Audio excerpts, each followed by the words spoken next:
તમે ઓલમોસ્ટ આજ સુધીમાં કેટલી કન્ટ્રીમાં ફર્યા હશો? અત્યાર સુધીમાં લગભગ હું 16 કન્ટ્રીની અંદર મેં વિઝિટ કરી છે. ઘણા લોકોના મોઢેથી સાંભળ્યું છે અને મને પર્સનલી પણ ખ્યાલ છે કે ટ્રાવેલિંગ આપણે કરતા હોઈએ ને સફર તો ઘણું બધું શીખવા મળે. તો આ વાત તમારા માટે શું છે કે ટ્રાવેલિંગ ઘણું બધું આપણે શીખવાડી જતું હોય? તો તમે સ્થળાંતર નહીં કરો તો પ્રગતિ શક્ય નથી. આજે આપણે જોઈએ કે સૌરાષ્ટ્રમાંથી 1955 પછી જે પ્રમાણે ત્યાંથી દુષ્કાળના કારણે આપણે બધા અહીંયા ટ્રાન્સફર થયા. તો સુરતને ડાયમંડ હબ શું કામ કહેવામાં આવ્યું? એટલે આમ વર્ષો પહેલા ડાયમંડ ઇન્ડસ્ટ્રી નહોતી. પહેલાના લોકો અહીંયા આપણે માઇગ્રેશન થઈ અને ભરૂચની વિસ્તારની અંદર અને ખાસ કરીને ખંભાતના આખાતમાંથી ભાવનગરના ઘણા લોકો કે મહાત્મા ગાંધીના વિચારો સાથે તમારું આખું એ ગ્રેજ્યુએશન કમ્પ્લીટ થયું.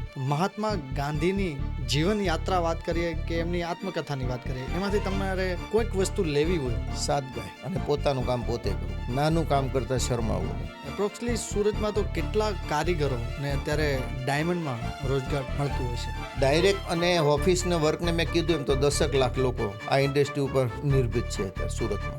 આજ સુધીમાં તમે સૌથી મોટી મંદી ક્યારે જોઈ અને તમે સૌથી મોટી મંદી કોને કહો? આ છેલ્લા 3 વર્ષથી જે મંદીનો માહોલ છે ઇન્ડસ્ટ્રીમાં, એની પાછળનું આ રશિયા યુક્રેનનું યુદ્ધ, અમેરિકા દ્વારા અલગ અલગ પ્રતિબંધો, COVID-19 પછી અમેરિકાની અંદર ફુગાવાનો દર હાઈ.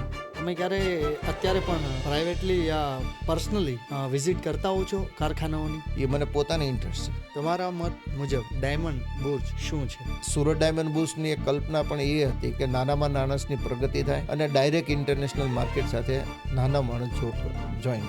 મેજોરિટીમાં ડાયમંડ જ્વેલરીમાં જ યુઝ થાય છે. મેડિકલ ઇન્સ્ટ્રુમેન્ટ બનાવવા માટે, પછી મોટા મોટા ડ્રિલર મશીનો આવતા હોય છે જે જમીનની અંદર ઓલું ડ્રિલિંગ શાર્ડિંગ કરવા માટેનું, અને જ્વેલરીમાં.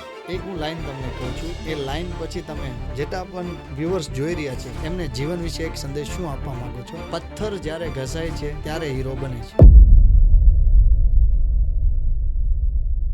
આજે આપણી સાથે ઉપસ્થિત છે સુરત ડાયમંડ એસોસિએશનના પ્રમુખ એટલે કે દિનેશભાઈ નાવડિયા. તો ઘણું બધું જાણવું છે આ પોડકાસ્ટમાં, તમને જાણવા મળશે એ હું ગેરંટી આપું છું. સૌપ્રથમ તો કેમ છો સર? મજામાં એકદમ. મજા. એક રત્ન કલાકારને મળીને ખૂબ આનંદ છે. અરે અને આજે એ જ રત્ન કલાકારની સામે ડાયમંડ એસોસિએશનના પ્રમુખ બેઠા છે, તો ઘણા બધા સવાલો પૂછવા છે અને મજા કરવી છે. શું કહેવું છે અત્યારે તમે આવ્યા બહારથી સુરતની આ ગરમી વિશે? સુરતની ગરમી એકંદરે જોઈએ તો હું જ્યારે 1984નું વાતાવરણ ને અત્યારનું વાતાવરણ ખૂબ ડિફરન્ટ છે.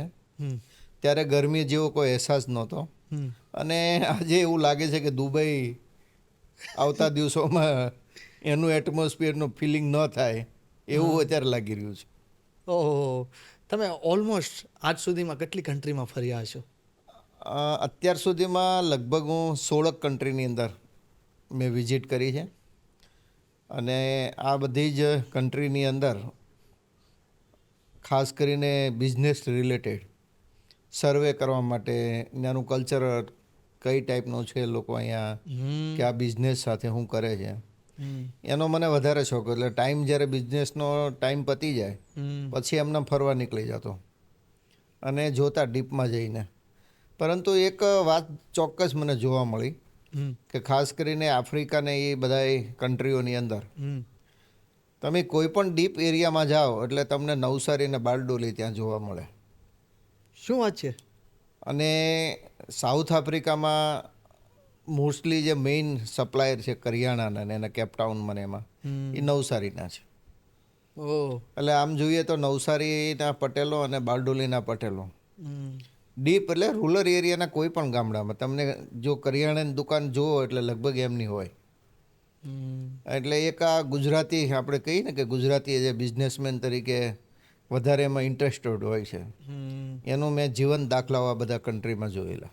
એટલે ત્યાં જઈને પણ પોતાનો જ નાનો તો નાનો બિઝનેસ છે, નાનો તો નાનો પોતાનો ધંધો કરવાનો. અને એક નાની એવી દુકાન હોય લોખંડની જાળીથી પેક કરેલી એકદમ, અને જે લેવા દેવાની વસ્તુ હોય ત્યાં ખાલી હોલ હોય એમાંથી પૈસાની લેવડ દેવડ થાય. એટલે ડરેના માહોલની અંદર પણ પોતાનો જ બિઝનેસ સ્ટાર્ટ કરીને પોતે ત્યાં ડેવલપમેન્ટ એના પોતાની લાઈફનું, એના બાળકોનું ઇન્ડસ્ટ્રી તરીકે એક લોકો ત્યાં પ્રયત્ન કરતા હોય છે. શું કેવું છે કે બધી જ જગ્યાએ તમે એટલી કન્ટ્રી ફર્યા, ક્યાંક ને ક્યાંક તમને ગુજરાતી મળી જતા હશે? મેં કીધું એમ, જો આફ્રિકાની અંદર મળતા તો બાકીની કન્ટ્રીમાં મળે જ તે. હા હા. મોઝમ્બિક ની અંદર પણ અમે ગયેલા એક એગ્રીકલ્ચરના કામ માટે, હમ. અને ત્યાં લેન્ડ અમે રાખેલી. ને લેન્ડની અંદર એટલે વર્જિન લેન્ડ એકદમ વર્ષોથી એમનામ પડેલી જમીનો. તમે કોઈ પણ વસ્તુ ત્યાં પકડો હાથમાં, ધારો કે તમે સંતરાના ઝાડ એમનામ આપણે અહીંયા કેમ ખેતરોમાં ગામડાઓમાં સૌરાષ્ટ્રમાં બોરડીના ઝાડ હોય, હા. એ ટાઈપના ઝાડ ત્યાં ફ્રૂટના બધે. હમ. કોઈ પણ વસ્તુ પકડો અને ખાઓ એટલે તમારા હાથમાં સુગરનું લેયર થઈ જાય, તમને ફિલિંગ થાય. જી જી. ત્યાં પણ રાજકોટ, સિહોર આ વિસ્તારના લોકો તુવેર અને કાજુની ખરીદી માટે ઓહો. ત્યાં આપણને જોવા મળે. મોઝમ્બિક અને આ બધી વિસ્તારની આજુબાજુની અંદર બધાય આપણે વાત કરીએ તો ત્યાં મોસ્ટલી આ બધાય તુવેર ને કાજુનું પ્રોડક્શન બહુ હાઈએસ્ટ ત્યાં એ પ્રમાણમાં, મોટો પ્રમાણમાં. સુગર તો શેરડીના તો છે જ ત્યાં, પણ આ વસ્તુ પણ આપણે ત્યાં હાઈએસ્ટ ત્યાંથી મગ ને આ કાજુ ને તુવેરનું વધારે પડતું ઇમ્પોર્ટ થતું હોય છે. પણ એ બધા ઝાડ જોઈએ તો આપણે જિંદગીમાં ક્યારેય એવા ઝાડ નથી જોયા. આપણે કોઈ ગામડાની અંદર જઈએ ને કેમ 50 વર્ષ જૂનો વડલો જોઈએ ને ઘેઘૂર હોય, હા. એ ટાઈપના કાજુના ઝાડ હોય. તુવેરની તમે સિંગ તોડો તો તુવેરની અંદર 10 12 બીજની સિંગ હોય મોટી. મગફળીને તમે તોડો તો 8 દાણાની મગફળી હોય. એટલે આ એક કુદરતી એક નામ બધું ત્યાં જોઈએ. પણ ત્યાં પણ મેં કીધું એમ આપણો ગુજરાતી જોવા મળે. તમને આમ ફરવું કેટલું ગમે? ફરવું ઘણું ગમે. અને આ ફરવા એટલે આ ટાઈપનું આમ જે એન્જોય માટે, હા એન્જોય માટે ફેમિલીમાં અમે દર વર્ષે બંને ભાઈ સાથે જ રહીએ છીએ વર્ષોથી. જોઈન્ટ અને બંને ભાઈ દર વર્ષે 15 દિવસની ટૂર અમારી ફરજિયાત હોય છે. એટલે એ ઇન્ડિયનમાં હોય કે આઉટ ઓફ ઇન્ડિયા હોય, એટલે અમે જતા જ હોઈએ છીએ. અને વર્ષોથી બાકીની જ્યારે અમે અમારા બિઝનેસ રિલેટેડ જતા હોઈએ ત્યારે એ બાબતનું વધારે ટાર્ગેટ કરતા હોય કે કઈ ટાઈપની અહીંયા પરિસ્થિતિ, સિચ્યુએશન, લોકો શું કરે છે એ જોવાનો વધારે ઇન્ટરેસ્ટ. આમ ઘણા લોકોના મોઢેથી સાંભળ્યું છે અને મને પર્સનલી પણ ખ્યાલ છે કે ટ્રાવેલિંગ આપણે કરતા હોઈએ ને સફર, તો ઘણું બધું શીખવા મળે. તો આ વાત તમારા માટે શું છે કે ટ્રાવેલિંગ ઘણું બધું આપણે શીખવાડી જતું હોય? ટ્રાવેલિંગ ચોક્કસ આપણને શીખવાડે, કારણ કે આજે જોઈએ તો ટ્રાવેલિંગની લોકો ઘણાય ગભરાતા હોય છે કે ભાઈ આમાં આટલું દૂર જવું, ત્યાંના રોડ કેવા છે, માણસો કેવા છે, ત્યાં ટ્રાવેલિંગની અંદર કરતી વખતે કેવી મુશ્કેલીઓ ઊભી થશે. પરંતુ એવું દરેક જગ્યાએ આપણે કલ્પના કરીએ અને ઘેરે બેસાડીએ તો એ ખોટી વસ્તુ છે. કારણ કે આજે આપણે ખાલી એક એક્ઝામ્પલ લઈએ કે આપણે એમ કહીએ કે ભાઈ આફ્રિકાની અંદર મર્ડર થઈ જાય હાલતા ચાલતા. હા. હું એવું નથી કહેતો સુરત શહેર એક ક્રાઇમ સિટી છે, પણ અહીંયા આપણે જોઈએ કે રાંદેર વિસ્તાર હોય કે ઉધના, લિંબાયતમાં આવી ઘટનાઓ તો અહીંયા પણ બને છે, એવી જ ઘટનાઓ ત્યાં બનતી હોય છે. એટલે એ ડરથી આપણે ત્યાં ન જઈએ અને એ ડરથી આપણે સુરત છોડી દઈએ એવું તો અહીં કરતા નથી, તોય છતાં આપણે અહીંયા રહીએ છીએ. તો આ ડર રાખવાની કોઈ જરૂર નથી. અને હંમેશા એક વસ્તુ તો ચોક્કસ છે, સ્થળાંતર એ જ પરિવર્તનની પ્રગતિ છે. જો તમે સ્થળાંતર નહીં કરો તો પ્રગતિ શક્ય નથી. આજે આપણે જોઈએ કે સૌરાષ્ટ્રમાંથી 1955 પછી જે પ્રમાણે ત્યાંથી દુષ્કાળના કારણે આપણે બધા અહીંયા ટ્રાન્સફર થયા, ખાસ કરીને પટેલ કોમ્યુનિટી અને બાકીની અન્ય જ્ઞાતિઓ. તો અહીંયા આવ્યા પછી કંઈક પ્રગતિ થઈ, કારણ કે ત્યાં તો 5 વર્ષમાં 3 દુષ્કાળ, 2 સામાન્ય, એટલે ભૂખમરા જેવી પરિસ્થિતિ હતી. પરંતુ અહીંયા ત્યાંથી આ બધું, ભલે આપણે એ વખતે ડાયરેક્ટ બસ નહોતી, વાયા વિરમગામ ત્યાંથી ના આવતા, વિરમગામ સુધી પહોંચવા માટે પણ અલગ અલગ રસ્તાઓ, કેમ એ મુશ્કેલીઓ વેઠીને આપણે અહીંયા પહોંચીએ ત્યારે પ્રગતિ થઈ. એમ અહીંથી આપણે ક્યાંક આગળ જવું હોય તો મુશ્કેલીઓ તો વેઠવી પડે.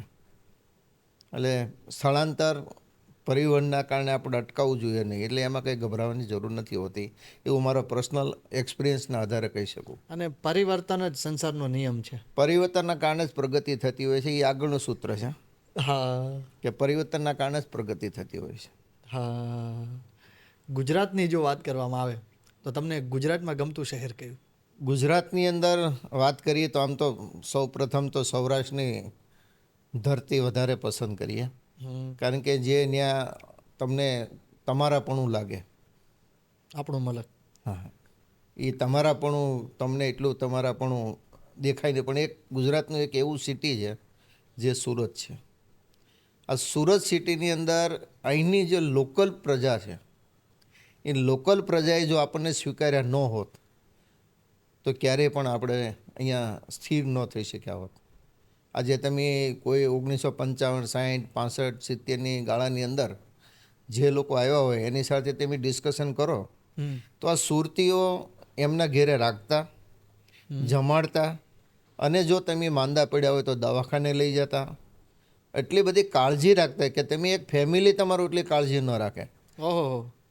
આટલી કાળજી રાખી અને એ લોકો આપણને ત્યાં સાચવતા એને ઘેરે. ભલે એમનું જે કાંઈ નોર્મલ ચાર્જ લેતા એ અલગ વસ્તુ, પણ એનું ભાવાત્મક જે જોડાણ હતું આપણી સાથેનું, એટલે તમને તમારું ઘર નથી અથવા એવું ફિલિંગ ન થાય.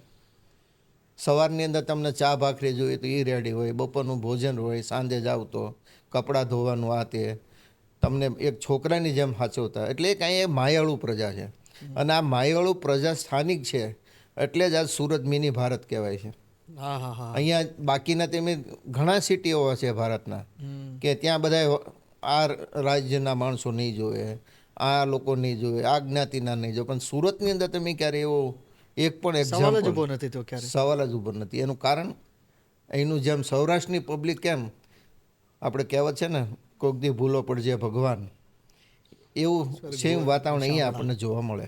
હા, એટલે તો કહેવાય છે ને કે નામ સુરત છે, કે નામ સુરત છે પણ જન્નત જેવી શાન છે. એ તો ચોક્કસ છે. એક ડાયમંડ ને બીજું ટેક્સટાઇલ બિઝનેસ અમારી જાન છે.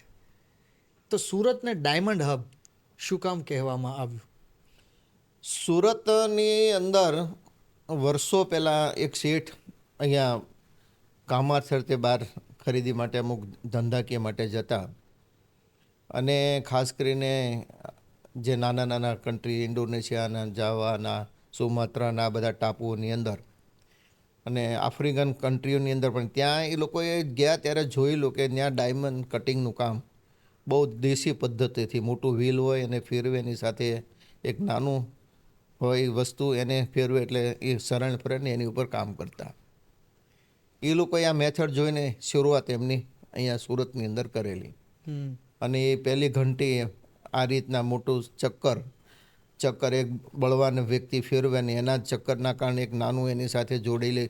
એટલે આ જે બહાર જે પદ્ધતિ હતી એ પદ્ધતિ ફર્સ્ટ ટાઈમ સુરતમાં આવી. સુરતમાં આવી અને ત્યારે પેલી શરણ ફરે, ત્યારે એ ગોળ ફરે એ શરણ, અને એની ઉપર આપણે કટિંગ થતું. પણ એ દેશી મેથડથી થયું, પણ શરૂઆત આ રીતના થયેલી. અંદાજે આ કઈ સાલ હશે શાયદ? આ લગભગ મારા હિસાબે 1920-25 કે 30 આ 35ની આજુબાજુમાં આ લોકો ત્યાં જે વહીવટ કરવા વ્યવહાર માટે જતા. પછી આખું આ ધીરે ધીરે મેઇન આ ડેવલપમેન્ટ આપણે જોઈએ તો સુરતની 1950 પછીનું વધારે આ મુવમેન્ટ આવી, અને એના કારણે એ ધીરે ધીરે એ ડેવલપમેન્ટ થયું. કારણ કે એ વખતે લાઇટ કંઈ હતી નહીં. લાઇટ નહીં હોવાના કારણે આ મેથડથી આ શરૂઆત સુરતની અંદર થયેલી. પછી ધીરે ધીરે જૈન કોમ્યુનિટી, ખાસ કરીને ઉત્તર ગુજરાતના વેપારીઓ, એ લોકો ઇન્વોલ્વ થયા અને લેબર કામ સાથે આપણે જે કંઈ જોડાયેલા એમાં ખાસ કરીને ભાવનગરના મહુવા, તળાજા ત્યાંના ખેડૂતો અહીંયા ભરૂચની અંદર આજુબાજુના વિસ્તારોની કપાસ અને શેરડી કાપવા માટે આવતા. અને એ લોકો અહીંયા જમીનો ઘણી લીધેલી. આ બે ભાવનગર ડિસ્ટ્રિક્ટના 2-3 ગામના લોકો અહીંયા, અને એ જમીનો લેતા અને ત્યાં ખેતી કામ કરતા. અને પછી અહીંયા ધીરે ધીરે આ ચાલુ થયું તો એની અંદર જે કાંઈ જનરેશન હતું એમાં આવતું ગયું ને એની સાથે એ લોકો સાથે સાથે કનેક્ટ થતા ગયા. એટલે આમ વર્ષો પહેલાં ડાયમંડ ઇન્ડસ્ટ્રી નહોતી. પહેલાંના લોકો અહીંયા આપણે માઇગ્રેશન થઈ અને ભરૂચની વિસ્તારની અંદર, અને ખાસ કરીને ખંભાતના આખાતમાંથી ભાવનગરના ઘણા લોકો કપાસ વીણવા માટે, જે આપણે છે એ લોકો કપાસ વીણવા માટે પણ અહીંયા આવતા. એટલે આમ કનેક્ટેડ તો હતા. અને પછી એક આ ઇન્ડસ્ટ્રી અહીંયા ડેવલપ થઈ એટલે એની સાથે કનેક્ટ થયા. એવું કોઈ ચોક્કસ નામ ખરા જો કદાચ તમને યાદ હોય? મને નામ યાદ નથી. હમણાં જ તે ધબકાની અંદર પીબી ઢાકેસા સાહેબે લેખ લખેલો છે ગયા વીકમાંથી, કે એની સ્ટોરી ચાલુ છે. પહેલો લેખ આવી ગયો છે, બીજો છે. હવે એમાં નામો તો છે પણ એ મને અત્યારે યાદ નથી. જી એટલે એ અલગ અલગ ગારિયાદા તાલુકાના મોરબાના લોકો પણ એ પછી તળાજા મહુવાના એ લોકો બધા અહીંયા આવી અને ધીરે ધીરે એમાં ઇન્વોલ્વ થતા ગયા અને ડેવલપ થતું ગયું. મારે ખાસ કરીને જો હું તમારી વાત કરું તો તમારો એ કયો સમય, એ કઈ જર્ની કે કયા સમયે તમારે ત્યાંથી અહીંયા આવવાનું થયું? મારું આમ તો જોઈએ તો એજ્યુકેશન મેં વંડા અને પછી ગારિયાદા, કારણ કે ફાધર ગવર્મેન્ટ એટલે જિલ્લા પંચાયતના આરોગ્ય કેન્દ્રમાં સર્વિસ કરતા. એટલે પછી શરૂઆત વંડાની અંદરથી 1 થી 3 ધોરણ સુધી અને 2 ધોરણ મારા મૂળ ગામ રતનાવ ગારિયાદાની બાજુમાં છે ત્યાં, અને પછીનું હાયર એજ્યુકેશન સુધીનું મેં જીપી હાઈસ્કૂલ ગારિયાદાની અંદર મેં શિક્ષણ પ્રાપ્ત કર્યું. અને પછી ગ્રેજ્યુએશન માટે હું અમદાવાદ એડમિશન ગુજરાત કોલેજની અંદર લીધું. અને ગુજરાત કોલેજની અંદર પહેલા વર્ષની અંદર કંઈ ઇલેક્શનની અંદર સીઆરને જે બધી જીએસની ઇલેક્શનમાં ધમાલ ચકડી થઈ, એમાં પછી 1 વર્ષ માટે સસ્પેન્ડ કર્યું. એટલે એલડી આર્ટ્સ કોલેજમાં એડમિશન લીધેલું અને પાછો 3rd યર મેં ગુજરાત કોલેજમાં કરેલું. આ 3 વર્ષ પછી મેં ગુજરાત વિદ્યાપીઠ એટલે ગાંધીજીએ જે સ્થાપના કરેલી છે યુનિવર્સિટીની, એ યુનિવર્સિટીની અંદર master of social worker MSW આખા ગુજરાતની અંદર 20 સીટ હતી અને એમાં 5000 કરતાં વધારે સ્ટુડન્ટો એમાં એડમિશન માટે એપ્લાય થતા. એમાં મને એડમિશન મળેલું ગુજરાત વિદ્યાપીઠમાં અને એની અંદર મેં માસ્ટર ડિગ્રી પૂરી કરી મારું, એટલે માસ્ટર ઓફ સોશિયલ વર્કર તરીકેની, જે ઓફિશિયલી બેચ ડિગ્રી કહેવાય. બધા સોશિયલ વર્કર કહે છે બધા, પણ એ અમે એઝ એ ગવર્મેન્ટે આપેલી ડિગ્રી આ માસ્ટર ઓફ સોશિયલ વર્કર તરીકે મેં ત્યાં મારો 2 વર્ષ પૂરા કર્યા. અને એ 2 વર્ષની અંદર ખાસ કરીને એ જે જીવન પદ્ધતિ હતી ત્યાંની, એ જીવન પદ્ધતિના કારણે મારી લાઈફની અંદર મને ખૂબ એ જીવન પદ્ધતિ ઉપયોગી થઈ. વિદ્યાપીઠની અંદર તમારે એની જે લાઈફસ્ટાઈલ હતી, સવારની અંદર ફરજિયાત 1.5 કલાક રેટિયો કાતવાનો. તમે જ્યારે કોલેજની અંદર જાઓ એનું જે સૂત્ર થાય એ સૂત્ર તમે જમા કરાવો, એમાંથી તમને જે ખાદી મળે એ ખાદીના કપડાં સીવડાવવાના કમ્પલસરી. અને એ કપડાં જે થાય એ ખાદીના, એ તમારે જબ્બો અને લેંગો એ ખાદીનું જ પહેરવાનું. એ ગરમી એટલે હાઈએસ્ટ આખા ગુજરાતમાં ગરમ સિટી હોય તો અમદાવાદ. એ હોસ્ટેલની અંદર નો પંખો પણની વ્યવસ્થા નહીં, લાકડાની પાટલી અને એની ઉપર ખાદીની ચાદર, ગાડલું પણ નહીં, એની ઉપર સૂવાનું. નીચે રસોડાની અંદર બધાની અલગ અલગ જવાબદારીઓ. જ્યારે કોઈની શાકભાજીની કાપવાની વારો હતી શાકભાજી કાપે, કોઈને રોટલી વણવાનો છે રોટલી, સંડાસ બાથરૂમ જાતે સાફ કરવાના, ધોવાના, આ સવારની બધી પ્રવૃત્તિઓ. અને પછી એમાં અઠવાડિયાની અંદર 2 થી 3 દિવસ ફિલ્ડ વર્ક હોય અમદાવાદની આજુબાજુના ગામડાઓમાં, કે જે તમને સોશિયલ અહીંયા ભણાવે છે અને પ્રેક્ટિકલ રીતે તમે ઇમ્પ્લિમેશન કઈ રીતના કરી શકો. પણ એ તમારે ફરજિયાત સાયકલ લઈને જ જવાનું, બસમાં ને એમાં નહીં જવાનું. અને એનો રિપોર્ટ તમારે સાયકલમાં ગયા છે ને એનો પ્રૂફ તમારે જે તે ગામના સરપંચનું લાવવાનું કે સાયકલ લઈને આવ્યા છે. એટલે એ ગરમીની અંદર સાયકલ લઈને જતા ત્યાં. અને એ રીતના મારું મેં ગ્રેજ્યુએશન MSW ત્યાં પૂરું કર્યું. અને પછી અમને ટ્રેનિંગ તરીકે 6 મહિનાના પ્રોબેશન માટે અમને જૂનાગઢની અંદર નહેરુ યુવા કેન્દ્રની અંદર ટ્રેનિંગ લીધેલી. અને ટ્રેનિંગ પછી જોબ માટે બધી એપ્લિકેશન કરતા, પણ ત્યાં સ્થાનિક લેવલ ઉપર મારા સગા માવજીભાઈ માવાણી કરીને અહીંયા રહેતા, એમની લાલગેટ ઉપર એક મેડિકલ સ્ટોર સ્ટાર્ટ કરેલો, સુરત મેડિકલ સ્ટોર. એમાં કોઈ માણસ હેન્ડલ માટે હતું નહીં. એટલે પછી એ જે રિલેશનના કારણે પપ્પા સાથે કોન્ટેક કર્યો કે તમારો છોકરો ભણેલો છે, તમે આને મોકલી દો ને સંભાળે. એટલે હું પછી જોબને છોડી અને એ બધું અહીંયા સુરત મેડિકલ 1984ની અંદર સુરત આવ્યો અને એ સુરત મેડિકલ સ્ટોર મેં સંભાળ્યું. અને આ 1994 સુધી 10 વર્ષ સુધી મેં સુરત મેડિકલ સ્ટોર, પણ એ 10 વર્ષના ગાળાની અંદર MSWની અંદર જે કાંઈ હું ભણેલો એના અનુસંધાને મેં એક અહીંયા બચત મંડળ પણ ચાલુ કરેલું, બહુ મોટું હતું, 100-150 લોકોનું. એટલે આ અહીંયા સુરતના 10 વર્ષમાં 1984 થી 1994 વચ્ચેની પ્રવૃત્તિ આ. ઓકે. એટલે એ સમયગાળા દરમિયાન બચત મંડળે ચાલુ કરેલું ખૂબ મોટી રકમ એકત્રિત કરેલી. બોલાય એટલી મોટી રકમ છે, બોલાય એવી નથી અહીંયા. અને સાથે મેં આકાર સ્પોર્ટ ક્લબની સ્થાપના કરેલી સીમાડા ગામની અંદર. હા, એ આકાર સ્પોર્ટ ક્લબનું વિઝન મારું હતું. એટલે રોજ અમે સાંજે નાના હતા ત્યારે બહુ નામ હા એ સાંભળ્યું. બસ નાવાનું બસ મોટો બાથની સ્વિમિંગ પુલ ને એ વિઝન જી, મારું જી. હતું. એટલે રોજ સાંજે બધા ભેગા થતા એટલે ક્યાંક બેસવું હું કરું એટલે મેં કીધું ભાઈ આપણે એક નાની જમીન લઈને રૂમ બનાવીએ કે જેથી કરીને કોઈને અલગ અલગ ઘેરે જવું હોય ને કરતાં અહીંયા બેસીએ આપણે બધા. એટલે દર મહિને 100 રૂપિયાનો હપ્તો ચાલુ કર્યો. પછી થોડું વિઝન મોટું કર્યું એટલે 1000નો હપ્તો ચાલુ કર્યો. એમાંથી જે પૈસા એકત્રિત થયા એની જમીન લીધી અને પછી એમાંથી રીડેવલપમેન્ટ માટે ધીરે ધીરે પ્લાનિંગ કર્યું. બાકીના સભ્યોને એડ કર્યા, 5000નો હપ્તો કર્યો. એમ કરીને આકાર સ્પોર્ટ ક્લબને ડેવલપ કરી. તમે ડેસ્ટિની તો જુઓ, અમે આ જ મોસમમાં એટલે અમે આ જ તડકામાં યાદ કરતા કે આકાર ક્લબે ક્યારેક તો નવા જવું છે ને તમે એના સ્થાપક છો આજે.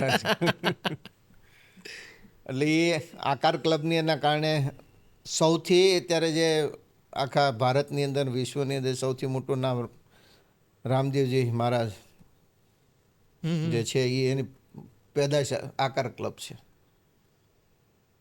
એ લોકો વર્ષમાં 6 મહિના ત્યાં રોકાતા એના ગુરુજીની રામદેવજીની. અને આવીને યોગના ક્લાસની મેં બધું કરાવતા. કોઈ આવતા નહીં, બહુ જાહેરાતો કરતા. મેં 10 જણા સવારે હું આ કરતા ત્યાં. કન્ટિન્યુટી આવતા ગયા એમ ધીરે ધીરે એનું ડેવલપમેન્ટ થઈ ગયું. એને લાવનાર હતા જીવરાજભાઈ, આપણે હીરાબાગ ઉપર સ્ટીલની દુકાન છે પટેલ સ્ટીલ, એ એમને લાવેલા અહીંયા. અને રહેવા માટેની સગવડતા નહોતી એટલે આકાર એ વખતે તૈયાર થઈ ગયેલું. એટલે આકારમાં એના ગુરુ મેઇન હતા, એને ગુરુ સાથે આ 5 શિષ્યો આવતા. એમાં એક રામદેવજી. આજે એમની બુક્સમાં પણ એ આકાર ક્લબનો ઉલ્લેખ કરે છે કે મારી શરૂઆત ત્યાંથી થઈ. એ આવી ઘણી સામાજિક પ્રવૃત્તિઓ કરી. બ્લડ બેંક કમલ ક્લબ સાથે મળીને દર રવિવારે મિની બજારમાં બ્લડ કેમ્પ કરતા. અમુક સમય તો એવું આવી ગયું કે રવિવાર આવે એટલે કોઈ બજારમાં આવતું નહીં કે આ લોકો લોહી લઈ લે છે.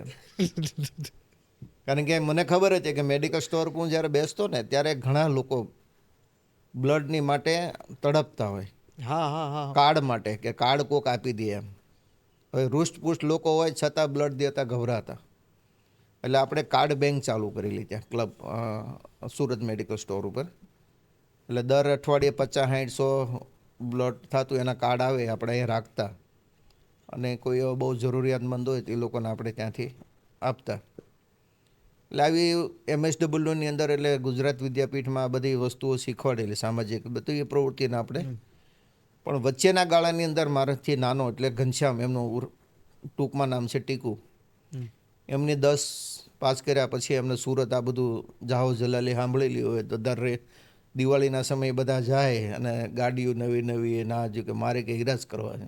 એટલે આ તમે જે સમયની વાત કરો છો ત્યારે આ ગામડા વિસ્તારમાં પણ એક ક્રેઝ તો હશે જ કે સુરત જવું છે.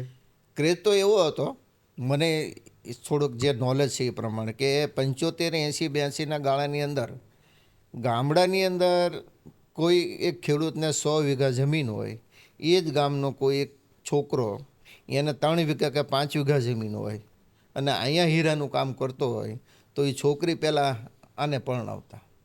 એટલી ક્રેડિટ હતી રત્ન કલાકારની. એ મને જોયેલું છે. એટલે એક આખું, કારણ કે ઇન્કમ ઓફ સોર્સિસ ગામડામાં તો કંઈ હતી નહીં. અને અહીંથી 2-5 હજાર 10 હજાર રૂપિયા લઈને જાય ને ગામડામાં વાપરે, ગાડીઓ નવી લઈને જાય. એટલે તો એક આખું માહોલ હોય. અને કે ભાઈ આ તો મોટા સિટીમાં છોકરો સેટ થયો છે કે આપણે ત્યાંય મોકલીએ એમ છોકરીને આપણે. એટલે એક આવું એક એટ્રેક્શન હતું. એટલે 1987ની અંદર મારા ભાઈને હું અહીંયા લાવ્યો અને એને ધીરે ધીરે અલગ અલગ ફેક્ટરીઓમાં, કારણ કે રિલેશન બહુ થઈ ગયા હતા, આ બધી પ્રવૃત્તિ કરતો હતો એટલે એમને પણ ટ્રેનિંગ આપી ક્લિવિંગ ડિપાર્ટમેન્ટમાં. એમાં વાલજીભાઈ કેસરીને ત્યાં પણ બીજા 2-3 મોટી કંપનીમાં. અને એની પોતાનું ધીરે ધીરે 1992-93ની અંદર પોતે ચાલુ કર્યું એક ઓફિસ. અને 94માં લાગ્યું કે કોઈ હવે ઘરના માણસની, ભણેલ માણસની જરૂર છે. એટલે પછી મને રિક્વેસ્ટ કરી કે ભાઈ હવે તું દુકાન છોડીને અહીંયા આવી જા. એટલે 1994ની અંદર મેં ડાયમંડ ઇન્ડસ્ટ્રીની અંદર પગ મૂક્યો. અને 1994માં પગ મૂકીને 1995માં ડાયમંડ એસોસિએશનનો સેક્રેટરી બન્યો. તમને થોડું કંઈ ખ્યાલ હતું ખરા કે જે શહેરમાં હું જવાનો છું ત્યાં આ રીતના સ્થાપિત થશે અને એના સેક્રેટરી બનશો? ના ના, એ તો કલ્પના નહોતી. આપણે તો આવેલા એક જોબ માટે અહીંયા, અને એ જોબ માટે આવેલા એટલે આપણે તો આ જ કરેલું કે ભાઈ અહીંયા જોબ છે ને આપણું જીવન નિર્વાહ ચાલશે. પણ એક વખતે મેં એક મારી, એટલે આમ તો પર્સનલ લાઈફનો એક કિસ્સો છે એટલે કહી દઉં, કારણ કે એક થોડુંક અગત્યનું લાગે છે. એટલે કારણ કે એ વખતે મેં લગ્ન જે કરેલા એ મેં આર્ય સમાજ પદ્ધતિથી કરેલા. ફર્સ્ટ લગ્ન હતા, અને ચોક બજારની અંદર જે આર્ય સમાજ મંદિર છે એ મંદિરની અંદર, અને બહુ સાદાઈથી, લગભગ મારા લગ્ન 5,000માં પતી ગયા છે. એટલી સાદાઈથી લગ્ન, જમણવાર બમણ કુછ કાંઈ પણ નહીં. અને એ જે કંઈ બચત થયેલી મારી, એ બચતમાંથી મેં મારા ઘરની પૂરી સામગ્રી, જે નોર્મલ રિક્વાયરમેન્ટ હોય ઘરની, ફ્રીજ છે, ગેસ છે, પલંગ છે, જે કાંઈ વસ્તુની, એ બધું વસવાટ. કારણ કે આમાં બચ્યું ને વ્યાજે લાવવાની મારી કોઈ ગણતરી નહોતી. કારણ કે વ્યાજે લાવીને પછી ઇન્કમમાંથી તમારા 50% વ્યાજમાં જતા રહે, એ સેટ ન થાય. એટલે આમાં કાપ મૂકીને આખું ઘર સેટ કર્યું, અને એના કારણે બંને ભાઈ સારી રીતે ઘરમાં રહી શક્યા. અને એક સારું એટમોસ્ફિયર આપણે સાંજે ઘેરે જઈએ તો મળી રહે, એનું એક માઇન્ડલી એક આવું સેટઅપ કરેલું, ને એનો બેનિફિટ અત્યારે મળ્યો પાછો. ત્યારે તમે સુરતમાં કયા વિસ્તારમાં રહેતા? હું અત્યારે રંગોદૂત સોસાયટી માતાવાડીમાં, અને સૌથી હું પ્રથમ આવ્યો 1984માં, ત્યારે ગણેશ કોલોનીમાં મારા કાકા ભેગો જ રહેતો. આ બરોડા પ્રેસ્ટની બાજુમાં છે? નહીં નહીં, એની પહેલાં આવી જાય ને જે ગણેશ કોલોની, પેલા ખોડિયાર નગર તેવા? હા હા, એ ખોડિયાર, એમાં રહેતો હું. પછી વિઠ્ઠલનગરની અંદર અમારા ભાગીદાર ઠાકરસિંહભાઈ વિરાણી હતા મેડિકલ સ્ટોરના, એમનું વિઠ્ઠલનગરમાં મકાન હતું, ત્યાં રહેલું, ને આ રંગવદૂતમાં. આ 3 જગ્યાએ. એટલે તમે આ સુરતની બદલાતી સુરત જોઈ છે તમે? પૂરેપૂરી આંદોલને જોયા છે, તોફાનો જોયા છે, બધું જ જોયું છે. પણ એ સાથે સાથે હું પાછો અહીંયા અમદાવાદની અંદર હું ડૉક્ટર પ્રવીણભાઈ તોગડિયા, ગોરધનભાઈ ઝડપિયા બધા સાથે હતા. ત્યારથી હું VSPમાં ત્યાં જોડાયેલો હતો. અને એક અમારું કાઠિયાવાડીનું ગ્રુપ હતું, એ ગ્રુપ અમારું સ્ટ્રોંગ હતું. એટલે અને અહીંયા આવ્યા પછી પણ પાછું 2 વર્ષ થોડોક સેટ થયા પછી પાછું 1987થી વિશ્વ હિન્દુ પરિષદમાં ખૂબ સક્રિય રીતે અહીંયા કાર્ય કરતો. એટલે આવા બધા તોફાનોમાં ના અંતે ને બધા ઇન્વોલ્વમેન્ટ, લોકોની જાગૃતિમાં ને આવા બધા હમણાં કન્ટિન્યુટી સમાજની સાથે કનેક્ટેડ રહેતા. એટલે જેથી કરીને થોડું આપણે લોકોના માઇન્ડ, એમના વિચારો કઈ દિશામાં જઈ રહ્યા છે એ બધું આપણે એનાલાઇઝ કરી શકતા. એટલે કામ કરવાની થોડી વધારે મજા આવતી. તો બનવું તો આજ કે પછી જે રીતના નિયતિ જે રીતના લેતી ગઈ એ તો કાંઈ ખબર જ નથી. આ બધું જ આપોઆપ સ્ટેપ બાય સ્ટેપ આગળ વધતું ગયું, થતું ગયું. આમાં તમે કોઈ કલ્પના કરીને આગળ વધો તો એ આપણે બધે બુક્સ વાંચતા હોય કોઈની, કે આ માણસ અહીંયા પહોંચી ગયો ક્યાંથી એમ. પણ એ બુક્સની અંદર તમે બધું જોવો ને તો ઘણું ઓલું હોય, પણ એ ખાલી બુક્સનું ટાઇટલ જ જોઈએ કે એક ઝૂંપડપટ્ટીમાં રહેતો હતો ને આજે કરોડપતિ બની ગયો. હવે એ કલ્પના સાથે જો તમે જીવવા જાઓ તો એ શક્ય જ નથી. તમે પરિસ્થિતિ પ્રમાણે તમારું એટમોસ્ફિયર આજુબાજુનું કેવું છે, વાતાવરણ કેવું છે, તમે કઈ દિશામાં કામ કરી એ પ્રમાણે ચાલો તો પ્રગતિ થાય. બાકી ઓલા બધા રેફરન્સ લઈને જો જીવવા જાઓ તો હેરાન થાવ. એટલે અત્યારના સમયે જો કહેવાય તો એવું કહી છે કે રીલ અને રિયાલિટી બહુ જ અલગ હોય છે. બહુ અલગ વસ્તુ છે. રિયાલિટી પ્રમાણે જ આગળ વધાય. બાકીના અનુભવના બધા એમ કે હા અનુભવ ચોક્કસ તમારા જીવનનો તમારો અનુભવ કામ લાગે, પછી કોઈ વ્યક્તિનો અનુભવનો તમે અનુકરણ કરવા જાઓ એ શક્ય નથી. તો તમે આ વાત કરો છો તો તમારા જીવનના કોઈ એક વ્યક્તિ તો આઈડિયલ તો હશે ને કે હા એમને ફોલો કરીને તમે આજે પણ ચાલો છો? આઈડિયલમાં તો મેઇન તો આપણા ઘરના માતા પિતા જ હોય, કારણ કે એને જ આપણને જે કાંઈ પ્રાથમિક જે કાંઈ આપ્યું છે એ લોકોએ જ આપ્યું છે. અને ફાધર, અમારા ગ્રાન્ડફાધર એ એના નામથી જ રતનવા ઓળખાતો, ભગવાનભાઈનું રતનવા એમ. પણ એક મોટા સોશિયલ વર્કર જ હતા એ જમાનામાં, અને ગામના રક્ષણ માટે આ બધી વખતે બારવટિયા ના તે, તો એક રતનવાના પ્રોટેક્શન માટે એનું ખૂબ મોટો ફાળો હતો. પછી મારા ફાધર પણ એક સામાજિક એક્ટિવિટીની અંદર લોકોની સેવા ભાવના બહુ મેં વ્યક્તિગત રીતે જોયેલું. કારણ કે ગારિયાધાર રહેતા ત્યારે 10-15 લોકો તો અઠવાડિયામાં 2-3 દિવસ જમવાવાળા હોય જ તે. એટલે એ બધું આપણે એ વાતાવરણમાં ઉછરેલા એટલે એમ ખ્યાલ આવી ગયો કે આ બધી એક્ટિવિટી એમના મને જેનેટિક પણ હોઈ શકે. આ બધું આપણે જોતા હોઈએ છીએ તો એક જેનેટિકના કારણે પણ આપણું જે કંઈ દિશાને નક્કી થતી હોય છે એના આધાર પણ થતી હોઈ શકે. એટલે અહીંયા આખું એટમોસ્ફિયર આપણી રીતે વાતાવરણને જોઈને એમાં સેટ થતા ગયા, એમ પ્રગતિ ધીરે ધીરે આપણે આગળ કરતા ગયા. તમે હમણાં આગળ વાત કરી કે મહાત્મા ગાંધીના વિચારો સાથે તમારું આખું એ ગ્રેજ્યુએશન કમ્પ્લીટ થયું. તો મહાત્મા ગાંધીની જીવન યાત્રા વાત કરીએ કે એમની આત્મકથાની વાત કરીએ, એમાંથી તમારે કોઈક વસ્તુ લેવી હોય? સાદગાઈ અને પોતાનું કામ પોતે કરવું.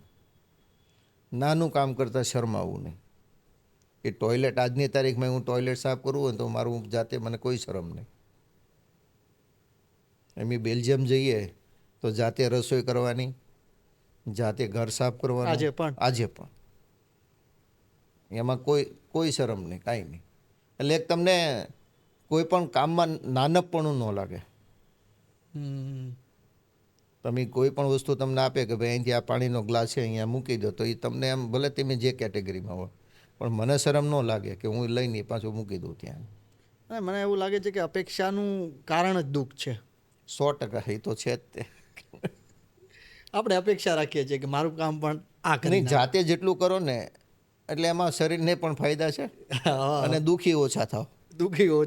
આજે ધારો કે પાણીનો ગ્લાસ ત્યાં સામે પડ્યો છે ટેબલ ઉપર, તમે તમારી વાઈફને છોકરાને કહો કે એ ગ્લાસ મને તું અહીંયા આપી જા, પણ ન આપે અને તમે મારા ગેસ્ટ તરીકે અહીંયા બેઠા હો તો હું કેટલો દુઃખી થાવ બધી રીતે. કે તમને એમ થાય કે આ છોકરા એનું માનતા નથી, વાઈફ એનું માનતી નથી, એને કરતાં કહેવાનું જાતે 2 ગ્લાસ લઈને એક તમને આપી દઉં ને એક હું પી લઉં, વાત પૂરી.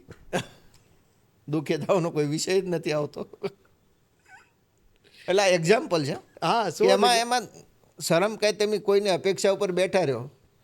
ધારો કે કોઈ તમારા બધા જ તમારું કહ્યું પણ એને સાંભળ્યું નહીં, તમે કીધું ચાલો એમ, હવે એની સાંભળ્યું નહીં, 5-10 મિનિટ રાહ જોઈને બેઠા રહ્યું કે હજી કેમ ન આવ્યું, હજી કેમ ન આવ્યું.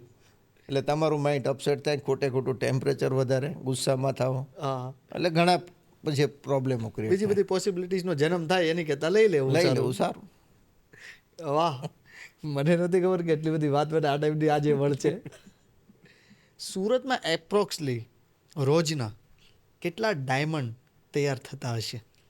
નંગ વાઇઝ ન કરી શકીએ આપણે કેલ્ક્યુલેશન, પરંતુ મેન્યુફેક્ચરિંગની દ્રષ્ટિએ આજની ડેટની અંદર 15 ડાયમંડ વિશ્વની અંદર કટ એન્ડ પોલિશ જે કાંઈ થાય છે એમાંથી 14 ડાયમંડ આપણે સુરત અને ગુજરાતના અલગ અલગ જિલ્લાઓમાં, ખાસ કરીને ભાવનગર, અમરેલી, જુનાગઢ, પાલનપુર, વિસનગર, આ જે બધા ડિસ્ટ્રિક્ટો છે એ ડિસ્ટ્રિક્ટની અંદર પતલી સાઇઝનું મેન્યુફેક્ચર, એટલે હલકી સસ્તી મજૂરીના ડાયમંડ વધારે. અને સુરત મેઇન જે સેન્ટર ખરું એમાં આપણે અત્યારે 8-9 લાખ રત્ન કલાકાર જે કટ એન્ડ પોલિશ સાથે જોડાયેલા હોય એટલા લોકો છે. એટલે કેરેટ વાઇઝ ને અલગ અલગ વસ્તુ વેરિફિકેશન એમાં ઘણું આવે, પણ વેલ્યુ વાઇઝની અંદર જોઈએ તો આજે આપણું ધારો કે હાઈએસ્ટ COVID-19 પછીનું આપણું $42 બિલિયન આપણું એક્સપોર્ટ હતું ખાલી સુરતનું. એટલે મેન્યુફેક્ચરિંગ અહીંયા બીજો તો કહે છે. ભલે આપણી પાસે ટ્રેડિંગ હબ નથી, એ પ્રયત્ન કર્યો સુરત ડાયમંડ બુશ બનાવવાનું કે અહીંયા બધું ચાલુ થાય, પણ બાકીની અમુક સુવિધાઓના કારણે એ પ્રોબ્લેમ આપણને નડે છે. તો આજે એક્સપોર્ટ મુંબઈમાંથી થાય પણ એનું હબ તો મેન્યુફેક્ચરિંગ અહીંયા છે. એટલે આમ એકંદરે અહીંયા જેનું મેન્યુફેક્ચરિંગ છે એની જ ઓફિસ ત્યાં છે. અમુક પર્સન છે 20-25% કે જે ફક્ત ટ્રેડિંગનો ધંધો જ કરે છે. પોલીસ નાના કારખાનેદારો પાસે ખરીદે અને એના ક્લાયન્ટોનો વેચે, પણ એકંદરે જોઈએ તો મેન્યુફેક્ચરિંગ અહીંયા જ છે ને આપણું.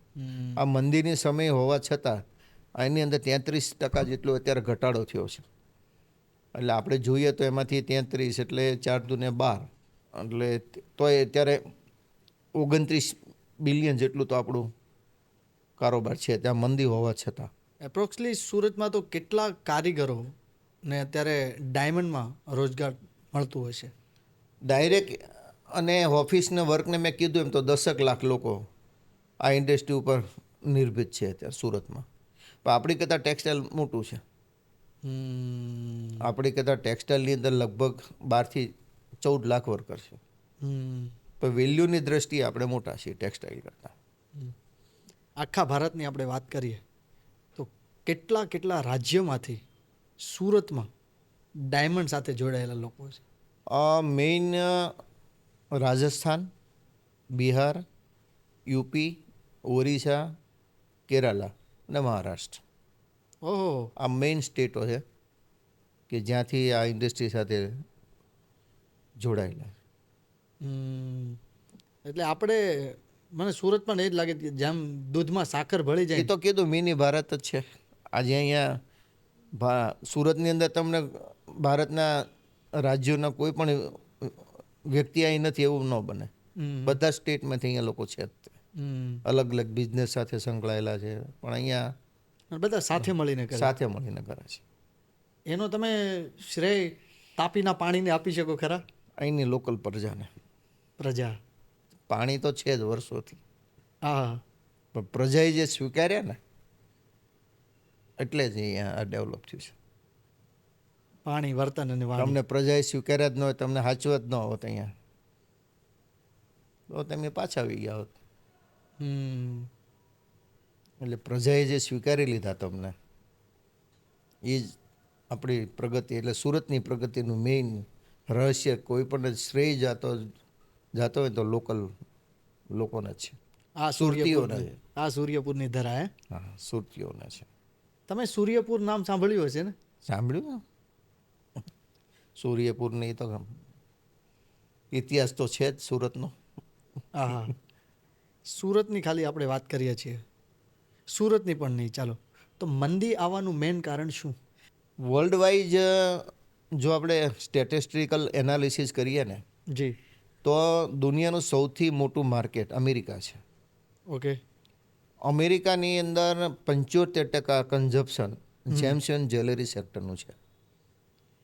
ધારો કે આપણે કટ એન્ડ પોલિશ ડાયમંડની વાત કરીએ, ઓકે, તો ડાયરેક્ટ આપણે 35% સેલ અમેરિકામાં છે, 35% ચાઇનામાં છે, અને 30% બાકીના બધી કન્ટ્રીઓની અંદર છે. ચાઇનાની અંદર પણ જે કાંઈ જ્વેલરીની બને છે કટ એન્ડ પોલિશ ડાયમંડ, એ બધું પાછું અમેરિકા એક્સપોર્ટ થાય. એટલે અમેરિકા કન્ટ્રીની અંદર, યુરોપિયન કન્ટ્રીની અંદર કંઈ પણ ગડબડ ઊભી થાય ઇકોનોમિકલ રીતે, એની સીધી ઇફેક્ટ આપણી પર પડે. અમેરિકાની અંદર ધારો કે તેજી હોય તો આપણો ધંધો તેજીમાં ચાલે. યુરોપિયન કન્ટ્રીની અંદર વાતાવરણ સારું હોય તો આપણો ધંધો સારું ચાલે. COVID-19 પછી અત્યાર સુધીની હિસ્ટ્રીમાં હાઈએસ્ટ એક્સપોર્ટ હતું આપણું, $42 બિલિયન હાઈએસ્ટ. નકર બધાના ધંધા કોવિડમાં ચોપટ થઈ ગયેલા, પણ આ ઇન્ડસ્ટ્રીનું હાઈએસ્ટ એક્સપોર્ટ થયેલું. એનું કારણ અમેરિકા. અમેરિકાની અંદર પરિસ્થિતિ એવી ઊભી થઈ કે COVID-19ની પરિસ્થિતિની અંદર ગવર્મેન્ટે પેકેજ એટલા આપ્યા પબ્લિકને, એમના પગારો પણ ચાલુ રહ્યા, અને બાકી ક્યાંય નીકળી કામ નહોતા, એટલે બાકીના ખર્ચાઓ કંઈ હતા નહીં, એટલે બચત બહુ થઈ. જેવું માર્કેટ ઓપન થયું એટલે લોકો સીધી ખરીદી ડાયમંડની ચાલુ કરી. બચત ખૂબ હતી, એટલે આપણું એટલું બધું એક્સપોર્ટ વધી ગયું COVID-19 પછી કે અત્યાર સુધી રેકોર્ડ આપણે તોડી નથી શક્યા. એટલે અમેરિકાની માર્કેટની જે કંઈ ઇફેક્ટ છે એ સીધી આપણી ડાયમંડ ઇન્ડસ્ટ્રી ઉપર થાય. અહીંયા ભલે મંદીનું વાતાવરણ હોય આખા ઇન્ડિયામાં, પણ જો ન્યા તેજી હોય તો ડાયમંડ ઇન્ડસ્ટ્રીને કોઈ પ્રોબ્લેમ નથી. કારણ કે આપણું લોકલ કન્ઝપ્શન ઇન્ડિયાની અંદર 7 થી 8% છે. એટલે 7-8%માં 2-3%માં કંઈ ફરક ન પડે, પણ જ્યારે 35-40% ડાઉન જાય તો ફરક પડે. એટલે આ બે યુરોપિયન અને અમેરિકન માર્કેટ, જો ત્યાંનું લોકલ ફુગાવાનો દર નીચો હોય, હાઈ ન હોય, લોકોની ખરીદ શક્તિ વધારે હોય, બચત થતી હોય, તો આ ઇન્ડસ્ટ્રી પછી કન્ટિન્યુટી એમ નામ ચાલ્યા રાખે. કારણ કે આપણે જોઈએ છીએ કે આજે એશિયન કન્ટ્રીની અંદર ગોલ્ડનો ક્રેઝ બહુ છે. જી, આજે ગોલ્ડ ઉપર એટલા ટકા ટેક્સ, તમારે મારી લાઈફની અંદર આપણે પ્રાઇસ જોઈએ તો તમે 25,000ની પ્રાઇઝે જોઈ છે અને લાખની જોઈ છે. આટલા ગાળા છતાં આજે ગોલ્ડનું ઇમ્પોર્ટ વધી ગયું છે, ₹1,00,000 પ્રાઇઝ હોવા છતાં. કારણ લોકોનું એટ્રેક્શન છે, જે કાંઈ બચત થાય થોડી ઘણી ગોલ્ડ લે, એમ એ લોકોનો ક્રેઝ છે કે કાંઈ પણ બચત થાય એટલે ડાયમંડ જ્વેલરીની ખરીદી કરે. એટલે ત્યાંનું લોકલ માર્કેટ ઇફેક્ટની સીધી ઇફેક્ટ આપણે પ્લસ તો પ્લસ માઇનસ તો માઇનસ. માઇનસ. આજ સુધીમાં તમે સૌથી મોટી મંદી ક્યારે જોઈ અને તમે સૌથી મોટી મંદી કોને કહો? મંદીનો એ હું જે પીરિયડ દરમિયાન આવ્યો એ પીરિયડમાં તો મંદી હતી નહીં. ખાલી કે બે આવેલી 2007-8ની અંદર, એક 2000ની સાલમાં, પણ એટલું બધું મંદીનો શોર્ટ પીરિયડ હતો. પણ એની પહેલાં 75ની અંદર 65ની અંદર જે મંદીઓ આવેલી એ ભયંકર મંદીઓ હતી, એ જે આપણી હિસ્ટ્રીની અંદર લોકોની મોઢે સાંભળતા હોઈએ. પણ 2007-8ની અંદર જે પ્રોબ્લેમો ક્રિએટ થયેલા, પણ એ 6 મહિના પૂરતા હતા અને પાછું પિકઅપ તરત પકડાઈ ગયું હતું. એટલે એ 6 મહિના બહુ પેઇન રહેલું ઇન્ડસ્ટ્રીને. એક સમય તો એવો આવી ગયો કે હવે ઇન્ડસ્ટ્રી ચાલશે જ નહીં, બંધ થઈ જશે, ઊભી જ નહીં થાય. ઊભી જ નહીં થાય. પણ 2007, 8, 9 પછી પાછો જે ગ્રોથ થયો એટલો ગ્રોથ પાછલા વર્ષોમાં ક્યારેય નહોતો થયો. એટલે એટલું કવર થઈ ગયું, એટલું પાછું ડબલ કવર થયું. પણ છેલ્લા 3 વર્ષથી જે મંદીનો માહોલ છે ઇન્ડસ્ટ્રીમાં, એની પાછળનું આ રશિયા યુક્રેનનું યુદ્ધ, અમેરિકા દ્વારા અલગ અલગ પ્રતિબંધો, COVID-19 પછી અમેરિકાની અંદર ફુગાવાનો દર હાઈ, ચાઇનાની અંદર ખૂબ મોટી અસર, એ લોકોની જે ખરીદી હતી એકદમ ઓછી થઈ ગઈ. એટલે COVID-19 પછીના પીરિયડની અંદર આપણે જોઈએ તો સતત 3 વર્ષથી કન્ટિન્યુટી આપણને એની અસર અત્યારે જોવા મળી રહી છે. પણ અમેરિકા જેવું બેકઅપ પાછું થશે એટલે પાછું આ મંદીના માહોલમાંથી આપણે ચોક્કસ બહાર નીકળી જશું. તો આ બધા વૈશ્વિક લેવલે જેટલી આ સમસ્યાઓ હોય છે તેના કારણે જે મંદી આવે છે તો એની સીધી જ અસર ડાયમંડના કારીગરો ઉપર કેવી થતી હોય છે? કારણ કે આ વસ્તુ એવી છે કે કોસ્ટલી વસ્તુ છે. આની પ્રોડક્શન તમે ધારો કે કોઈ રફ ડાયમંડ લાવ્યા, એનું કટ એન્ડ પોલિશ કર્યું, આ કાંઈ 5 વર્ષમાં સડી તો નથી જતું. અનાજ હોય તો વર્ષમાં પૂરું થઈ જાય, ખવાઈ જાય. હા, મેડિસિન હોય તો એની એક્સપાયરી ડેટ આવે. આનું તો એક્સપાયરી ડેટ નથી આવતી, સડવાનો કોઈ પ્રશ્ન નથી, બગડવાનો કોઈ પ્રશ્ન નથી. તો આ બધી બાબતોના કારણે લોકોની સંગ્રહ શક્તિ કેટલી હોય એની લિમિટેશન હોય. વાતાવરણ સારું હોય ત્યારે કોઈ પ્રોબ્લેમ નથી, મંદીનું હોય ત્યારે પહેલાં માણસ મોજશોખની વસ્તુ પૂરી કરે કે એનું જીવન નિર્વાહ ચલાવે, એટલે પૈસો ડાયવર્ટ થાય. અમેરિકામાં શું થયું કે ત્યાં COVID-19 પછી જે લોકો $1,500 પોતાનું ઘર ચલાવતા હતા એ સીધા 3,000 પહોંચી ગયા.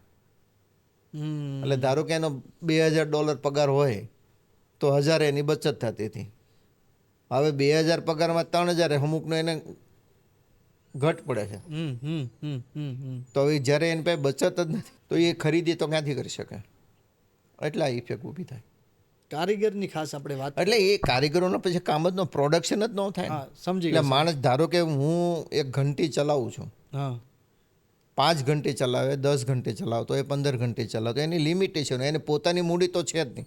ડાયમંડ ઇન્ડસ્ટ્રીની અંદર 5% લોકોને છોડીને જે કાંઈ લોકો ધંધો કરે છે એની અંદર 25% પોતાની 75% ધિરાણ ઉપર આ ધંધો ચાલે છે. એટલે તમે 10 ઘંટી ચલાવતા હો અને તમે 2 વર્ષથી મંદીના માહોલમાં સપડાયેલા હો, પછી તમારી કેપેસિટી તો હોવી જોઈએ ને. માલ પડ્યો છે તમારી પાસે, સમજી ગયો. હવે એ તો ક્યાં તમે એનું કંઈ બીજો તો યુઝ છે નહીં. હવે તમે તમારી પરિસ્થિતિ એ કે હવે તમારી જ પરિસ્થિતિ બગડી ગઈ હોય, એમાં તમે કારખાનું ક્યાં ચાલુ રાખી શકો? એટલે કારીગરોને છૂટા કરવા જ પડે. એટલે ઇફેક્ટ આખી આ ચેનલ મંદીના કારણે જ તે કારીગરો ઉપર ઇફેક્ટ આવે સીધી. પણ એમાંય તમે જોયું તો છે ને, તમે ડાયમંડમાં જતા તેજીના માહોલની અંદર આજ શેઠિયાઓ તમને હુવા નહોતા દેતા, ત્યારે કારીગરો ગોતવા જતા, ઘેરે જતા કે સવારે મારે ત્યાં આવજે. સારો મેનેજર હોય તો એને પકડે કે હાલે 10 ઘંટી તું મૂક. એટલે ડિમાન્ડ ઉપર છે મેન. ડિમાન્ડ હોય તો પાછું ચાલો, પણ ડિમાન્ડ જ ન હોય તો આની કેપેસિટી કોઈ માણસની સંગ્રહ કરવાની કેટલીક હોય. તમે ક્યારે અત્યારે પણ પ્રાઇવેટલી યા પર્સનલી વિઝિટ કરતા હો છો કારખાનાઓની? ચોક્કસ. હું અઠવાડિયામાં અલગ અલગ કારખાના ફેક્ટરીના માલિકોને એમની ઇન્ડસ્ટ્રીની કઈ પરિસ્થિતિ છે એમાં મળતો, વાતો કરતો જ. એ મને પોતાની ઇન્ટરેસ્ટ છે. ગ્રાઉન્ડ લેવલે જ જાઉં? ગ્રાઉન્ડ લેવલ પર બજારની અંદર રાઉન્ડ મારવાનો, ખરીદી કરતા હોય એની સાથે ચર્ચા કરવાની, મેન્યુફેક્ચરિંગ કરતા હોય એની હારી, વર્કર યુનિયનો છે એની હારી હું સતત કોન્ટેક્ટમાં આવું છું. ચાલો, તમને જેટલા લોકો ઓળખે છે એ લોકોની સાથે તો તમે પર્સનલ મુલાકાત કરતા જ હશો, પણ જેમને ખ્યાલ જ નથી કે આ દિનેશ નાવડિયા ડાયમંડ એસોસિએશનના પ્રમુખ છે, જે ઓળખતા પણ નથી, એવા કારીગરોને પણ તમે મળતા હોવ છો? COVID-19ની અંદર હું gems and jewellery export promotion કાઉન્સિલનો ચેરમેન હતો. એ વખતે મેં ગવર્મેન્ટ એટલે GJPCમાંથી CSR ફંડમાંથી દરેક રત્ન કલાકારને 7,000 રૂપિયા આપવાનું મેં મંજૂર કરાવેલા.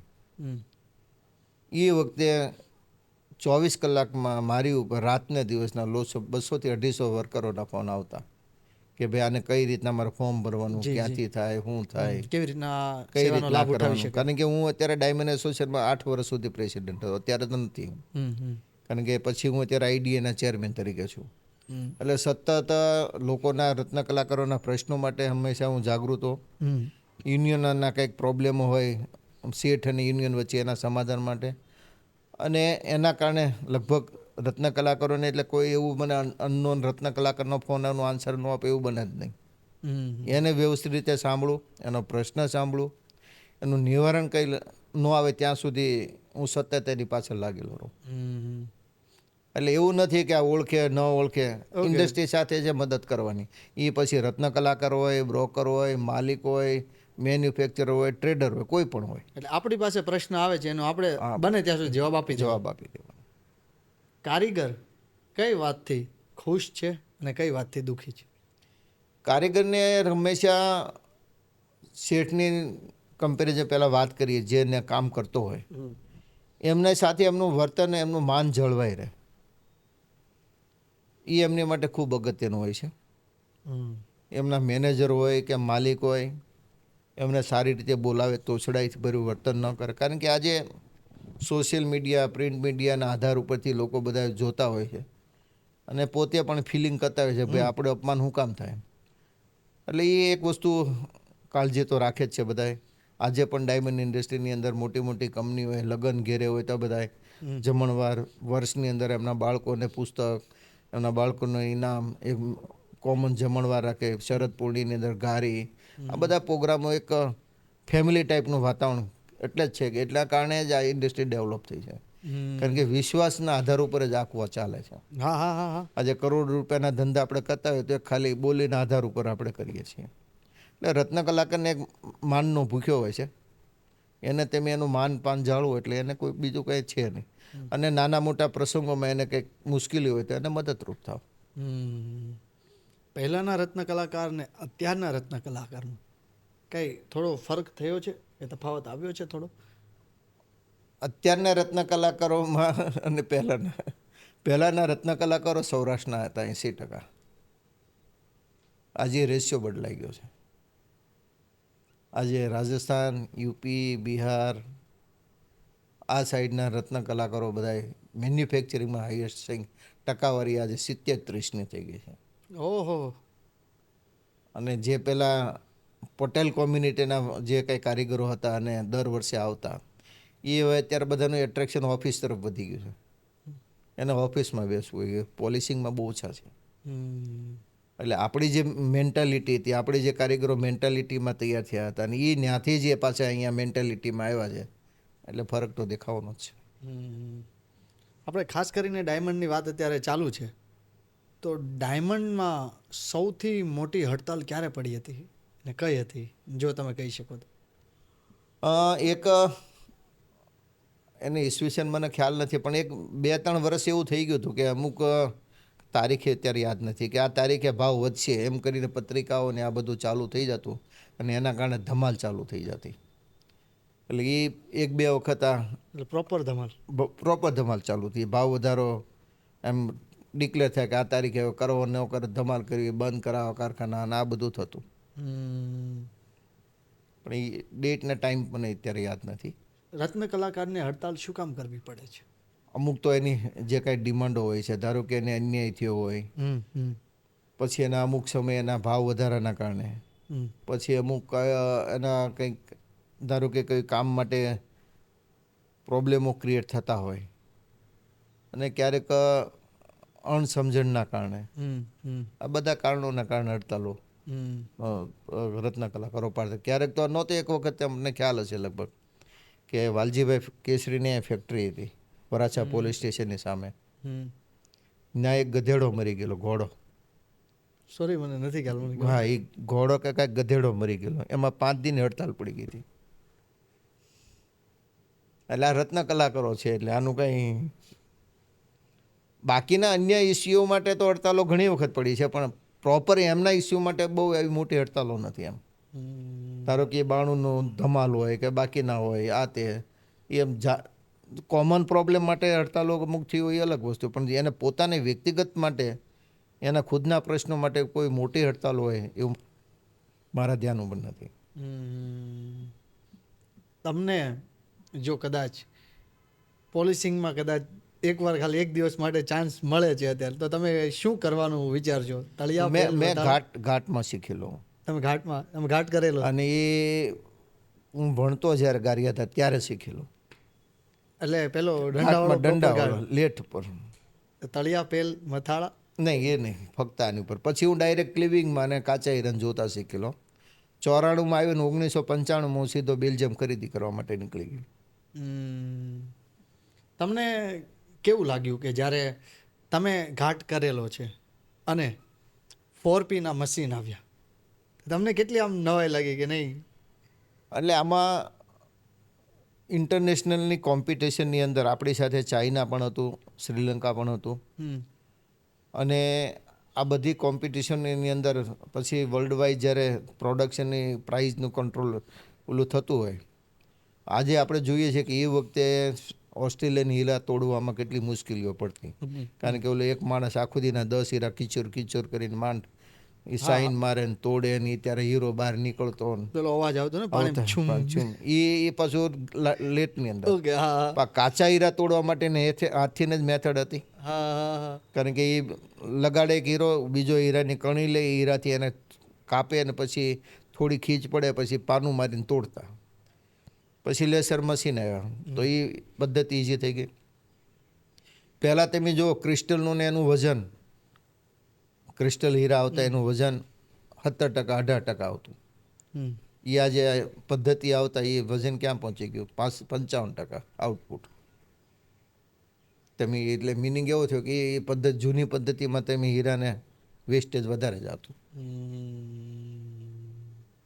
એટલે તમને વેસ્ટેજ વધારે જતું એટલે તમારે જે કમાણી અથવા મળવું જોઈએ ન મળતું. અને આ બધી પદ્ધતિઓ આધુનિક એટલે આધુનિકરણ આવતા એ 4P મશીન હોય કે લેસર મશીન હોય, ગેલેક્સી મશીન હોય. ધારો કે આ ગેલેક્સી મશીન આવ્યું એટલે ઇઝરાયલની મોનોપોલી હતી પહેલાં જાડા હીરા બનાવવાની, એ પડે આપણી પાસે હતી જ નહીં. આ ગેલેક્સીના કારણે ઇઝરાયલને આપણે પાછું પાડી દીધું, બંધ જ થઈ ગયો ધંધો, આખો જાડાનો ધંધો આપણે લઈ લીધો. એટલે ક્યાંક નુકસાન પણ છે એના કારણે, ક્યાંક પ્રગતિ પણ છે. સુરત ડાયમંડ એસોસિએશનનું મેન રોલ શું છે અને શું વર્ક કરે છે? સુરત ડાયમંડ એસોસિએશનનું મેઇન વર્ક ઇન્ડસ્ટ્રીનું વાતાવરણ જળવાઈ રહે, સારું વાતાવરણ રહે, મૈત્રીભર્યું વાતાવરણ રહે.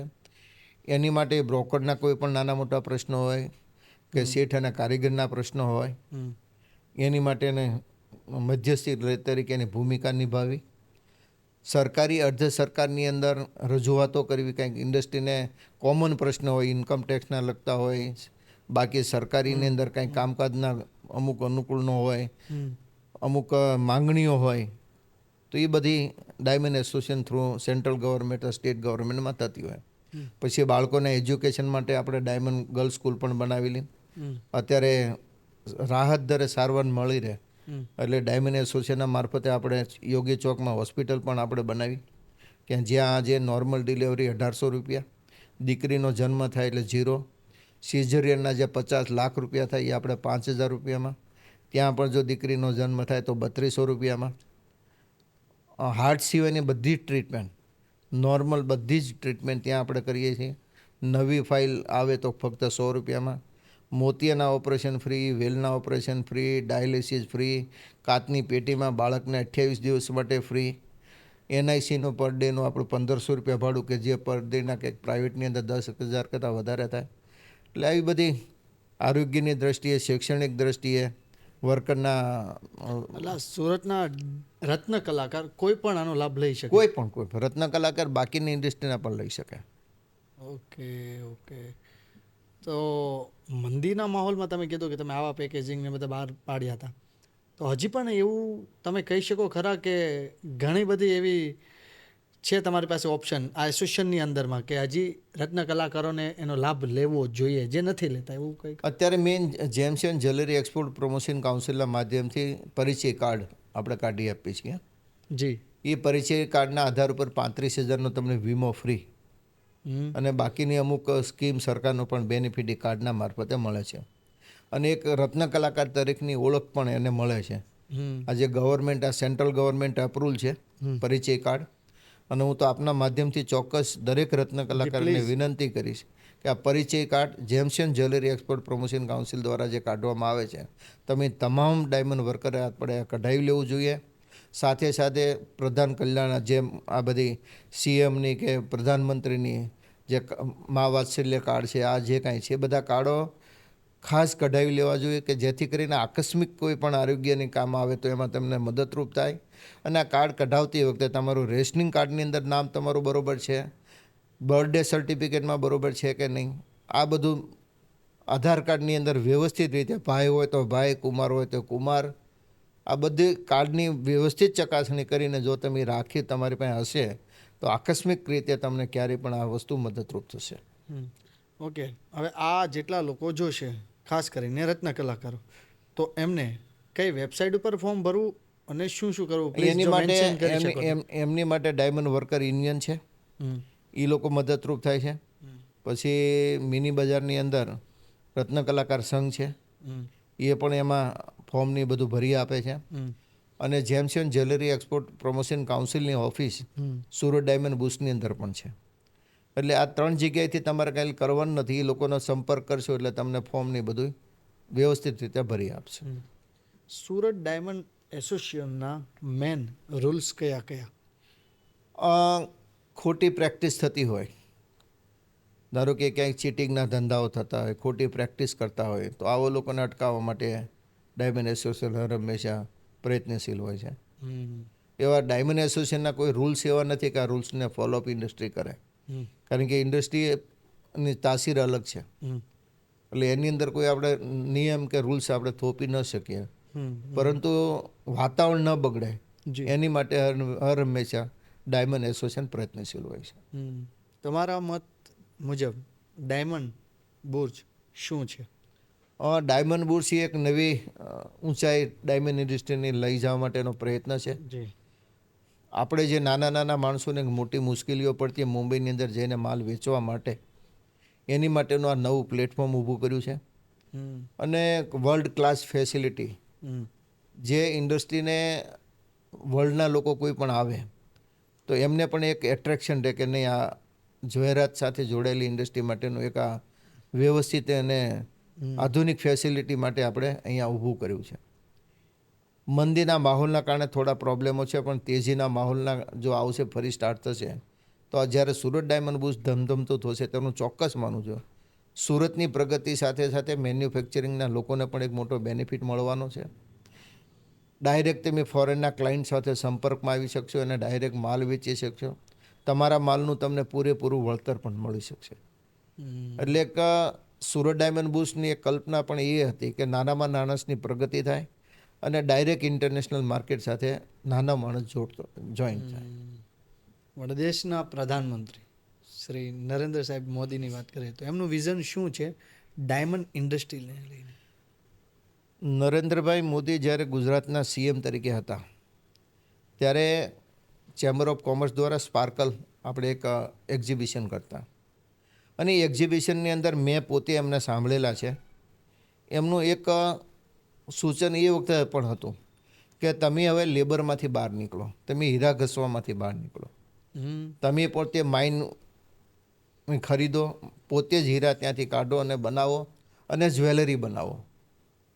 આ એમનું એ વખતનું અહીંયા સીએમ તરીકે હતા ત્યારનું એમનું વિઝન હતું કે તમે આ ઇન્ડસ્ટ્રીની વેલ્યુ એડિશન તરફ આગળ લઈ જાઓ.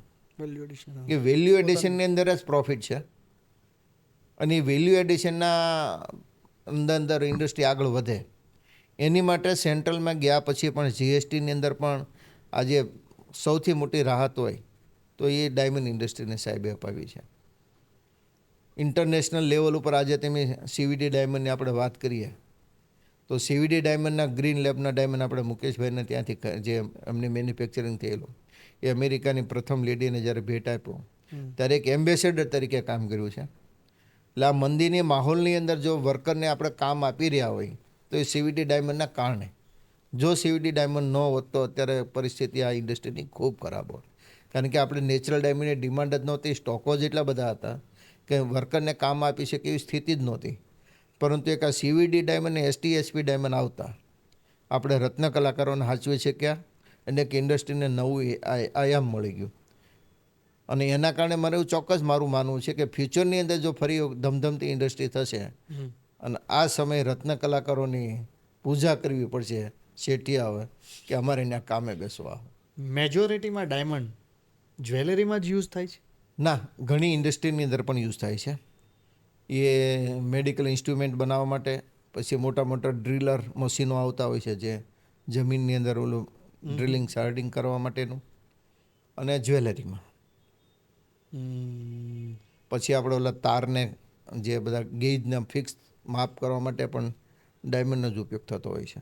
કારણ કે આ ઘસાતો નથી ડાયમંડ, એટલે એમાં તમારે ફિક્સ ગેજ જે હોય એ પ્રમાણેના તારો બધા નીકળે. સુરત ડાયમંડ એસોસિએશનની જો હું વાત કરું તો એવા કોઈ એક્ઝિબિશન કે એવું કાંઈ વર્ષમાં કરતા હોય છે કે જેને અત્યારે આપણે કલાકારોને લાભ લેવો જોઈએ યા મળશે? ના, આ મેઇનલી મેન્યુફેક્ચરર માટે છે. એટલે એમાં રત્ન કલાકારને તો એવું કોઈ મેન્યુફેક્ચરિંગ રિલેટેડ એમાં વસ્તુ પણ ચોક્કસ કહે કે એમને સ્કિલને જો અપગ્રેડેશન કર્યું હોય તો ઇન્ડિયન ડાયમંડ ઇન્સ્ટિટ્યૂટ આપણે આખા ઇન્ડિયામાં એક જ ઇન્સ્ટિટ્યૂટ છે કતારગામની અંદર અને એક વેસુમાં છે કે ત્યાં તમને જ્વેલરી મેન્યુફેક્ચરિંગ કઈ રીતના કરવું, ગ્રેડેશનનું નોલેજ, એસોર્ટિંગનું નોલેજ, ડાયમંડ ઇન્ડસ્ટ્રીની અંદર જે કંઈ રિક્વાયરમેન્ટ છે એ બધી જ પ્રકારનું જ્ઞાન આ આઈડીએ દ્વારા આપવામાં આવે છે. એટલે એનો ઉપયોગ રત્ન કલાકાર ત્યાં જઈને એમનો 6 મહિના, 3 મહિના, વર્ષના જે અલગ અલગ કોર્સ છે એ કોર્સ કરીને પોતાને અપગ્રેડેશન કરી શકે એમાં ચોક્કસ. એટલે એ નજીવી ફીઝમાં કરી શકે ખરા? હા. એમાં સરકારની પણ સ્કીમ હતી. અત્યારે મેં આ મંદિરના માહોલની અંદર સ્કીમની માંગણી કરી છે જી, તો એમાં લગભગ અપ્રુવલ થઈ જાય છે. તો સરકાર અમુકના એને સ્ટાઇપેન્ડ આપશે શીખવા માટે. ઓકે. એટલે એના કોઈ પણ ધારો કે કોઈ પોલિશિંગનું કામ કરતો હોય અને એનામ થાય કે મારે એસોર્ટિંગનું શીખવું છે તો ત્યાં આવીને એ સરકારની સ્કીમમાં શીખી શકશે. જેટલા પણ લોકો અત્યારે પોડકાસ્ટ ખાલી રત્ન કલાકાર નહીં પણ ઘણા લોકો જોશે, તો તમારા મત મુજબ ડાયમંડ શું છે?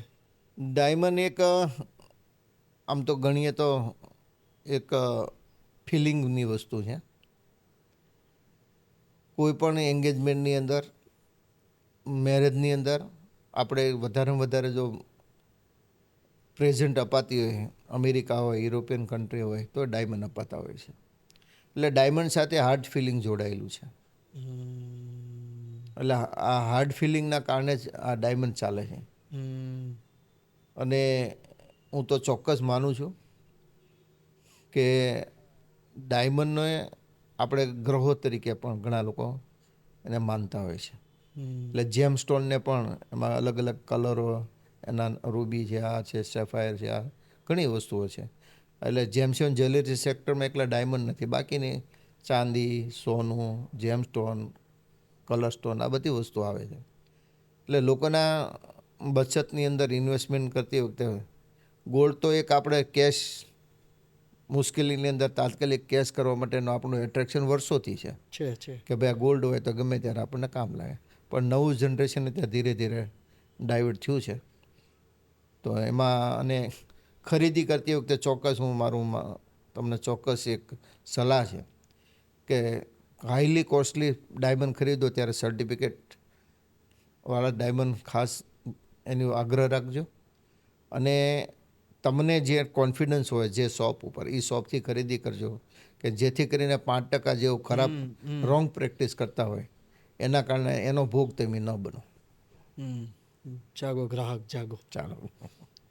એક હું લાઈન તમને કહું છું, એ લાઈન પછી તમે જેટલા પણ વ્યુઅર્સ જોઈ રહ્યા છે એમને જીવન વિશે એક સંદેશ શું આપવા માગો છો? પથ્થર જ્યારે ઘસાય છે ત્યારે હીરો બને છે. પથ્થર તો આપણે અલગ વસ્તુ છે, હમ. પણ કાર્બન ઘસાય છે ત્યારે, કોલસો ઘસાય છે ઓહ. ત્યારે ડાયમંડ બને છે. હમ. એટલે પોચામાં પોચી વસ્તુ એટલે કોલસો, ગ્રેફાઇટ, એટલે એનું જે આ બંધારણમાં પરિવર્તન થાય એટલે ડાયમંડ બને છે. જી જી. જો એમાંથી એની ચમક ડાયમંડ સુધી પહોંચતી હોય તો આપણે તો માણસ છીએ, એટલે આપણે નિરાશ થવાની જરૂર નથી. કોઈ પણ જગ્યા ઉપર હોય, કોઈ પણ લેવલ ઉપર હોય, તમારામાં રહેલી શક્તિ તમને ચોક્કસ પ્રગતિના પંથ ઉપર લઈ જશે. નિરાશ થવાની જરૂર નથી. જેમ કોલસો નિરાશ નથી થયો અને ડાયમંડ બન્યો, એમ તમે જો નિરાશ નહીં થાવ તો તમે કંઈક બનશો એવું ચોક્કસ આજના દિવસે આપણને કહી શકું. તમે અમારા પ્લેટફોર્મ સુધી આવ્યા, મારી સંપૂર્ણ ટીમ, જેટલા પણ લોકો તમને અત્યારે જોઈ રહ્યા છે, અને મારા વતી તમારો, અને ખાસ કરીને નીરજભાઈ થકી તમે અમને તરત જ મળી ગયા, એ બદલ અમારા વતી ખૂબ ખૂબ ખૂબ ખૂબ તમારો આભાર અને ઘણી બધી શુભેચ્છાઓ. હું આમ તો તમારી ટીમનો અને તમારો આભાર એ માટે વ્યક્ત કરું છું કે મારી ડાયમંડ ઇન્ડસ્ટ્રીની પ્રગતિ માટે તમે લોકો સુધી એની માહિતી પહોંચાડવા માટે તમે જે મદદરૂપ થઈ રહ્યા છો તે બદલ સમગ્ર ડાયમંડ ઇન્ડસ્ટ્રી વતી આપનો ખૂબ ખૂબ આભાર વ્યક્ત કરું છું. Thank you very much. Thank you.